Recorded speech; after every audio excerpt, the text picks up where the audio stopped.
Chapter 2. Set more effective goals by incorporating discipline-building elements.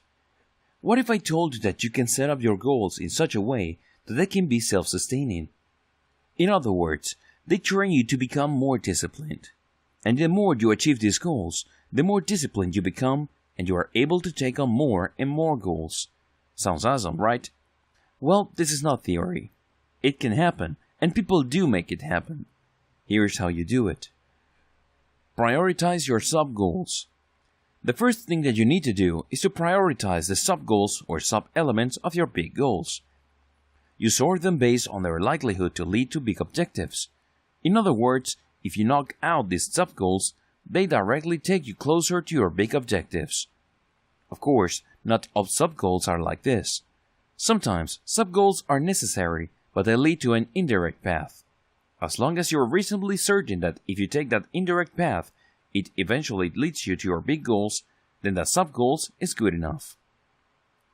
List down all these sub-goals and make it your highest priority to focus on sub-goals that are the most directly connected to your big objectives. In other words, when you do these sub-goals, it's like going from point A to point B. The shorter and straighter the line, the better. Be as clear about your sub-goals parts as possible.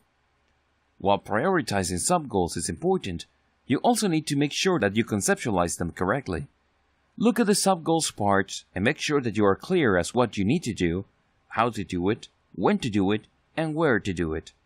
The most important ingredient, of course, is to be clear as to why you're doing this sub-goal. What is its impact on your big objectives? How does it get you there? What kind of role does it play in helping you achieve the big things that you're shooting for in your life? Building discipline by making your highest priority sub-goal your primary focus. In every given day, make sure that you are focusing on sub-goals that lead you closer to your big objectives. Make these sub-goals and their activities your primary focus. Everything must lead to it. Keep this top of your mind. Also, make it a point to do the hardest part of these sub-goals first.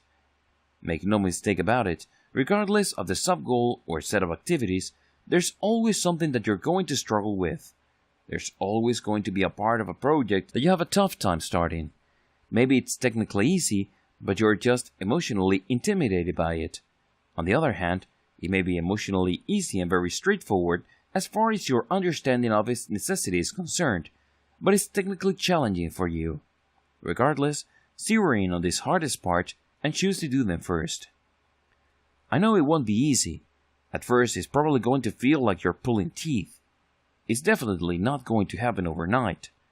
However, the more you keep at it, the greater your self-discipline becomes because you're tackling the hardest thing first. You're not running away from it. You're not procrastinating. You're not trying to work around it, but you're tackling it head-on. Sure, the first attack is probably going to be very brutal, but the more you keep attacking, the more confident you become. At the very least, you're not intimidated. Keep this up, and this can lead you to taking consistent action that ensures your sub-goals are achieved. The more sub-goals you knock out, of course, the closer you get to your big objectives. This is not exactly rocket science or brain surgery.